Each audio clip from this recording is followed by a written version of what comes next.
Hello everyone, আসসালামু আলাইকুম। কেমন আছেন সবাই? আশা করি সবাই ভালো আছেন।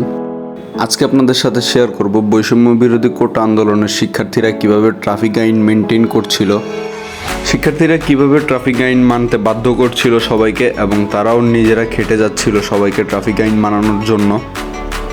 তো আজকের ভিডিওতে এইটিই থাকছে মূল টপিক। চলুন আর কথা না বাড়িয়ে আজকের ভিডিওটি স্টার্ট করা যাক। সকলেই অবগত আছেন 5ই আগস্ট সরকার পদত্যাগের পর আইন শৃঙ্খলা রক্ষাকারী বাহিনীও কর্মসূচিতে নামে এবং এরপর থেকে তারা আর কর্মস্থানে যায় না, যার ফলে পুরো দেশের ট্রাফিক শৃঙ্খলার দায়িত্ব নেয় স্টুডেন্টরা এবং তারা নিজ নিজ নিঃস্বার্থে রাস্তায় নেমে পড়ে।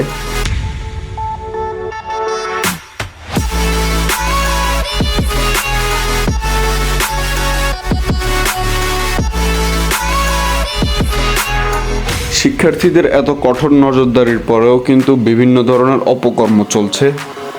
উদাহরণস্বরূপ আপনাদেরকে কিছু ক্লিপ দেখাই। যেমন এখানে এই গাড়িটিকে চেক করা হচ্ছে। চেক দেওয়ার মূল কারণ হচ্ছে অনেক জায়গায় অনেক শিক্ষার্থীকে এভাবে রাস্তা থেকে তুলে নিয়ে যাওয়ার এবং গাড়িতে করে বিভিন্ন অস্ত্র বা টাকা পাচার করার খবর পাওয়া যাচ্ছে। এবং এই ক্লিপটির মূল কাহিনী হচ্ছে এখানে একটি বারে এক প্রকার নাশকতা চলছিল, যার কারণে এখানে আর্মি এসে বারটি বন্ধ করে দেয়। স্টুডেন্টরা একবার যেসব গাড়ি চেক করছে সেসব গাড়িতে কিন্তু একটা করে টোকেন দিয়ে দেওয়া হয়, যাতে পরবর্তীতে সেই গাড়িটি আর কোনো হয়রানির শিকার না হন। যেমন ভিডিওর এই সৌদিয়া বাসটিতে আমাদের উত্তরা এলাকার স্টুডেন্ট ভাইরা চেক দেয়, ড্রাইভার সাহেবের লাইসেন্স এবং গাড়িও চেক দেয়। চেক দেওয়া শেষে ড্রাইভার সাহেবকে একটি স্লিপ বুঝিয়ে দেওয়া হয়, যাতে পরবর্তীতে সে আর কোনো রকম ভোগান্তির শিকার না হন। অনেস্টলি কিছু বাসের স্টাফদের আমি রিভিউর জন্য জিজ্ঞেস করি যে মূলত আপনাদের এখন আগের থেকে সময় বেশি লাগছে কিনা। তারা বলে আগে তাদের সময় লাগতো যেখানে 2 ঘন্টা 2.5 ঘন্টা, এখন সেখানে সময় লাগতেছে সর্বোচ্চ আধা ঘন্টা। তার মানে স্টুডেন্টরা যতটুকু পারতেছে মিলেঝিলে হলো ভালো কিছুই করতেছে।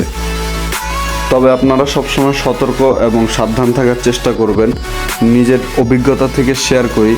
সেদিন আমরা সায়দাবাদ থেকে গাড়ি ঘুরাচ্ছিলাম এবং একটা ছেলে এসে বলে, আমি স্টুডেন্ট, আপনারা গাড়ি ঘুরাচ্ছেন, আমাদেরকে কিছু নাস্তার টাকা দেন। মানে এভাবে চাচ্ছিল সে। সো একটা স্টুডেন্ট কখনো কারো থেকে কোনো টাকা চায় না। আর ওই ছেলেটাকে দেখেই বোঝা যাচ্ছিল সে কোনো রকম স্টুডেন্ট না, তার কাছে কোনো আইডি কার্ড নেই। সে একটা হাফ প্যান্ট এবং একটা টি শার্ট পরে চলে আসছে রাস্তায়, যেখানে কিন্তু বলা হয়েছে শুধু ভার্সিটির স্টুডেন্টরা রাস্তায় নামতে পারবে, কলেজ এবং স্কুলের না। সেখানে ছেলেটাকে দেখে মনে হচ্ছিল সর্বোচ্চ 6 থেকে 7-8-এ পড়ে।